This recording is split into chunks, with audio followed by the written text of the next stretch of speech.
Good afternoon. We have a new webinar to share with you today.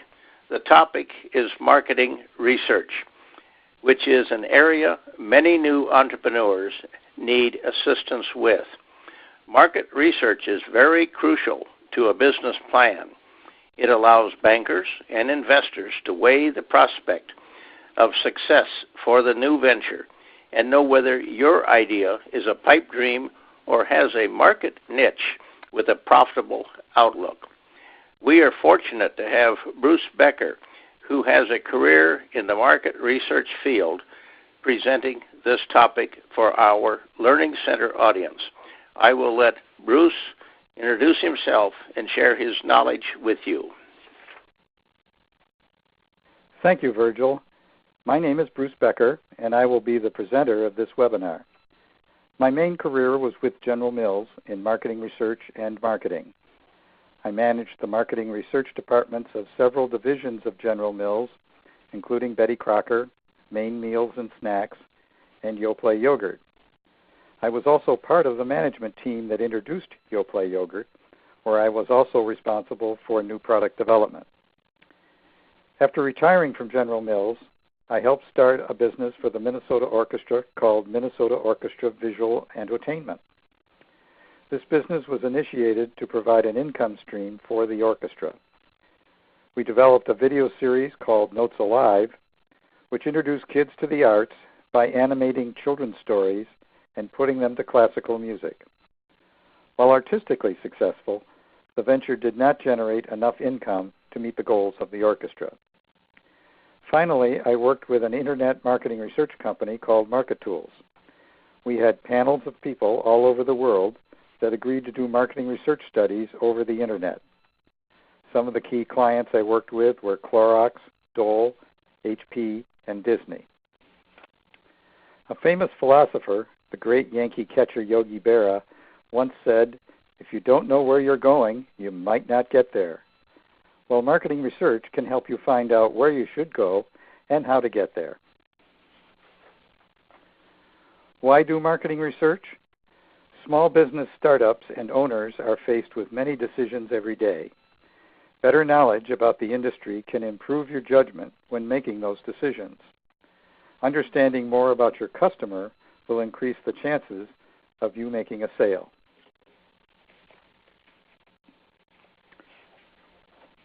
Industry data can give you insight into the current issues and trends, as well as industry norms in finance, marketing, and sales. Industry data also shows how you stack up to key competitors. It's also important to understand where the industry is in its life cycle. You wouldn't want to start up a retail DVD rental store today, as that industry has disappeared. Fortunately, with a little work, this information is often free and easy to obtain. There are online databases that you can access from home and reference libraries that can help. Understanding who your target customer is and their wants and needs can help you refine your product or service. It can also help you develop an efficient marketing plan that reaches the target with the right message. That will increase your odds of a successful sale. Remember that people buy for their reasons, not yours. Just because you feel you have a great product or service doesn't guarantee that there are customers who are waiting for it. You need to find a significant group of customers who will feel they need your product or service over competitive offerings. There are two types of information available: secondary data and primary marketing research. Secondary data refers to reference materials available at libraries and from online databases. And online databases can usually be accessed from home. These can provide basic industry and customer demographic information and are generally free. Using primary marketing research involves getting input directly from potential customers. Popular methods for small business are focus groups, individual interviews, and email or online surveys. There's a cost involved in doing primary marketing research, but with technological advances, it has become more feasible for small businesses to do this kind of research. Looking at the flow of how marketing research is applied by a small business, it makes sense to start with secondary data research. This will give you a basic understanding of the industry as well as customer characteristics. This step is generally free, but of course it takes time. Next, it would be useful to do what we call qualitative research. This is small sample research with potential customers to see how they talk about your market and your idea. These are useful for developing preliminary thoughts about your market and product or service, but it is important to not overemphasize the results due to the limited sample size. Focus groups and a few individual interviews are popular methods here. Next, a quantitative survey will help prioritize the most important information generated in the qualitative phase by going to a large sample of your target market. Email and online surveys have made this cost-effective for small business to implement. Finally, we will talk about some advanced uses of marketing research for small businesses who have been in business for a while and want to further optimize their product or service and their marketing plan. Here are 4 good resources for industry secondary data. We'll talk about each one in more detail. They are Standard & Poor's Net Advantage Online Database, Reference USA Online Database, Risk Management Association reference books for financial ratio benchmarks, and Hoover's Company Profiles database, which includes about 40,000 public and private companies. Standard & Poor's Net Advantage database offers detailed information on 55 different industries. You can learn industry size, trends, structure of how the industry operates, key competitors, industry ratios, and statistics. This slide shows what the cover sheet looks like for the restaurant industry. These are very complete analyses as indicated by the restaurant survey, which is over 37 pages long. This is an online database which should be available from most libraries and which might be accessible from home with your library. Reference USA offers localized information on competitors within defined geographic areas as small as a zip code. This can be useful for businesses that operate in a limited geographic area, such as restaurants, retail shops, lawn services, and others. For each company in the geographic area, you can learn owner names, their address, phone, and corporate tree, sales volume, number of employees, hours of operation, and more. As an example, I found that a local Mexican restaurant in my zip code has annual volume of $991,000 and has 21 employees. This also is an online database which should be available from most libraries and might be accessible from home with your library. Risk Management Association provides financial ratio benchmarks by type of industry for companies of different size within that industry. This is important to not only determine if your business financials make sense for that industry, but also they are used by bankers and investors if you are seeking a loan or funding. This slide shows what a typical page in these books looks like. These books are usually available at your local library. Hoover's Company Profiles can provide valuable information on companies you may want to buy from or sell to. For example, suppose you wanted to buy from or sell to Best Buy. Hoover's provides information on its history, people, products and operations, financials, and competitors, all of which can be very helpful in negotiating with them. This also is an online database available from most libraries and may be accessible from home with your library card. It is important to know what is currently going on in your industry. By using the search function in these 2 databases listed here, you can find all the articles that are being written about any subject related to your industry. This can help you stay up to date on current issues and developments within your industry. The Small Business Resource Center provides articles about current issues that are prominent in the industry. It also has business plans for several industries. As an example, if you are in the organic foods market, a search of organic foods articles brought up 1,978 articles. This is also an online database available from most libraries and may be accessible from home with your library card. The ABI Inform Complete Database is another resource you can search for articles on subjects related to your industry. For example, I searched on marketing and Domino's Pizza, and 172 articles came up. So you can also use these databases to search for articles about your competitors. Again, this is another online database available from most libraries and likely accessible from home with your library card. Secondary data sources can also provide valuable information about customers. For those selling business to consumer, the U.S. Census website can be valuable. For those selling business to business, the Book of Lists is a good resource. To obtain valuable demographic and economic information, go to the American Fact Finder section of the U.S. Census website. You can go there directly by going to factfinder2.census.gov. There is also a guided search section to show how to use the website.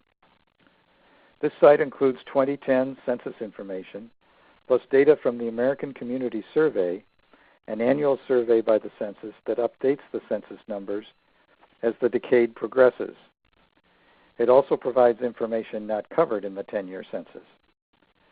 The data includes basic household counts, age, education, marital status, race, and ethnicity.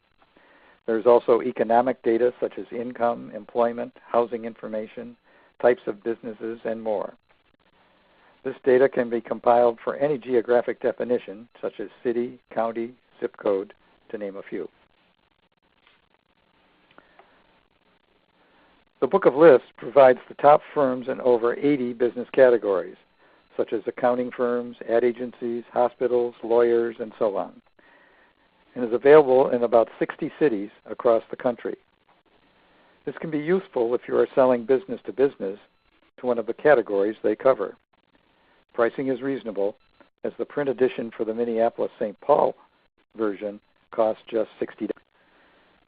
We'll now turn to the various types of primary research that can be helpful for small business.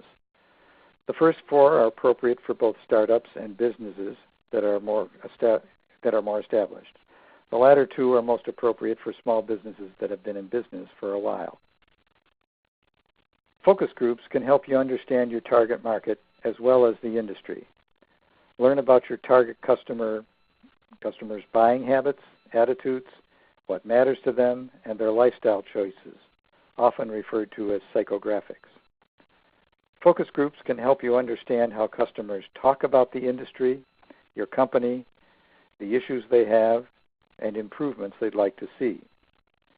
It can help you come up with ideas on how to improve your product or service. But don't use the results to make major decisions. The sample is too limited, and respondents can influence each other in the group session. Any major decisions should be based on a more quantitative study or beta testing on a small scale. A typical focus group project should involve 2 to 3 groups. Each group should have 6 to 10 target customers. The groups should be run by a professional moderator and are conducted in a special focus group facility where you can observe the group behind a one-way mirror. Unfortunately, because there is cost involved in paying respondents and hiring a moderator, the cost may be prohibitive for some. While qualitative research such as focus groups can identify attitudes, practices, issues, and satisfaction, a business needs to be able to prioritize what is most important in order to focus their efforts.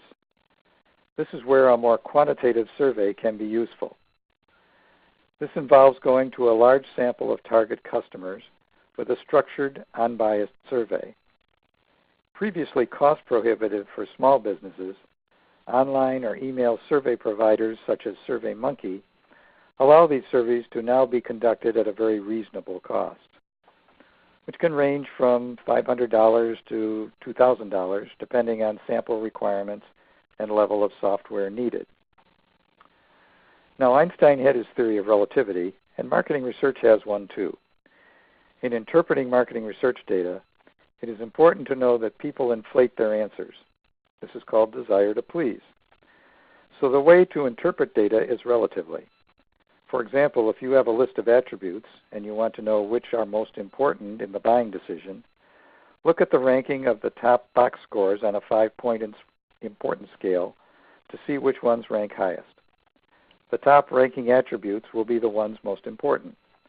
The fact that 80% might rate something in the top box does not mean that 80% really think that it is important because of the bias in the way respondents answer questions.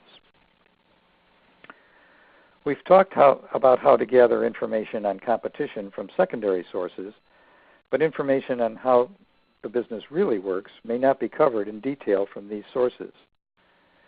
Good information can be obtained by doing direct research.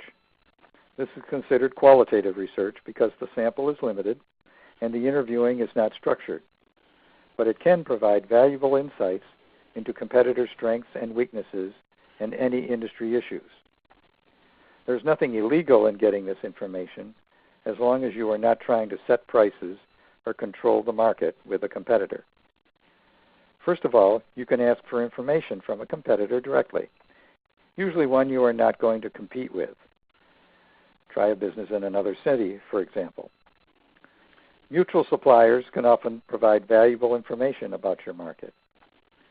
You can ask your competitors' customers.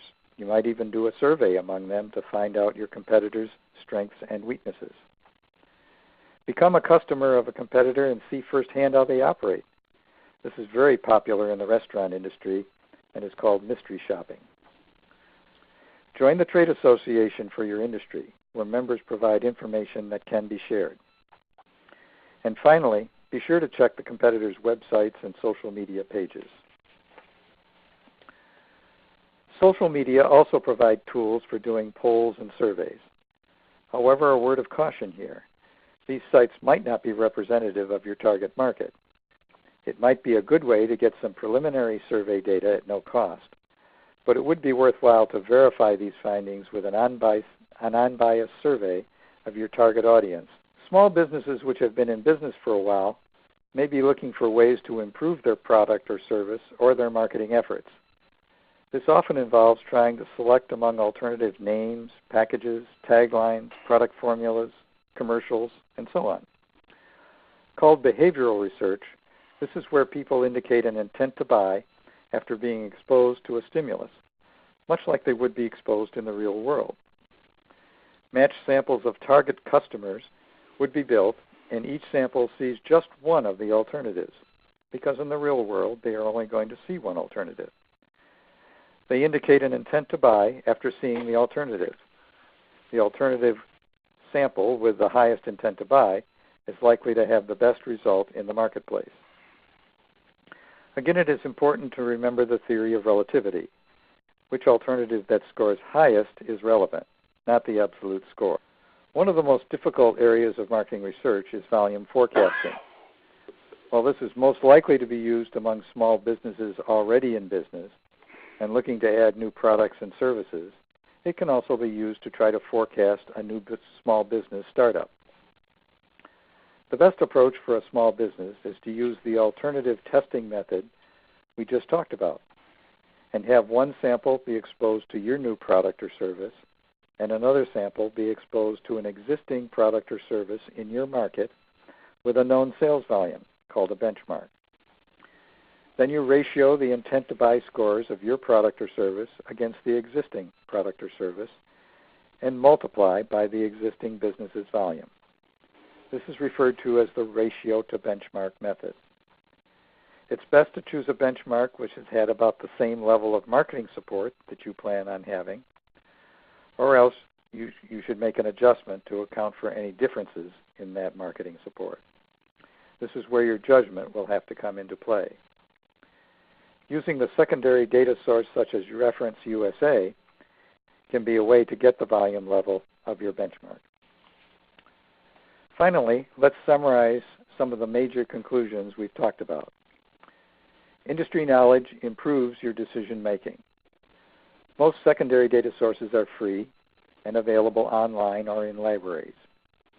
Understanding your customer improves your chances of making a sale. Primary consumer research provides valuable insight into your customer. And online surveys are the most cost-efficient for small business. I would be happy to answer any questions that you might have. If you would like to have additional information, please feel free to contact us. Virgil, I'll let you wrap this up. Thank you, Bruce, for a very clear explanation of a key topic most startups know little about. In addition, we encourage you to seek counseling at your local Minnesota SCORE chapter. They offer many services that you will find on their individual websites. They know the local business community and can offer that insight and other experience to you. They may even have experience in your projected area of business. If you are from outside Minnesota, we urge you to establish a relationship with your local chapter in other parts of the country. Merely enter your zip code in the SCORE.org website, and you will see there is a chapter near you. Finally, if you have other questions, we have an email dedicated to serving you, and it is shown on the slide. As a non-profit organization dedicated to helping you start or grow a business, we must make certain disclosures. We rely on various experts to present a topic, and the content is strictly for your education. SCORE Minnesota, nor any of its chapters, endorse any specific vendor. Finally, any screenshots of websites and so forth are provided only for illustration and not a statement of fact. In closing, we want to recognize the organizations and individuals who have made this webinar possible. First, we are grateful to Bruce Becker for sharing his vast experience in this area. And if you recall, he said that he would be available if you have additional questions. His email address is on the slide. Second, we want to recognize the various companies whose databases Bruce illustrated as library resources. Third, we recognize Veritas Marketing for guiding us through the technical and policy issues of producing these webinars. And finally, SPEDCO, whose funding and support make this service possible. We hope we have answered some of your questions about marketing research.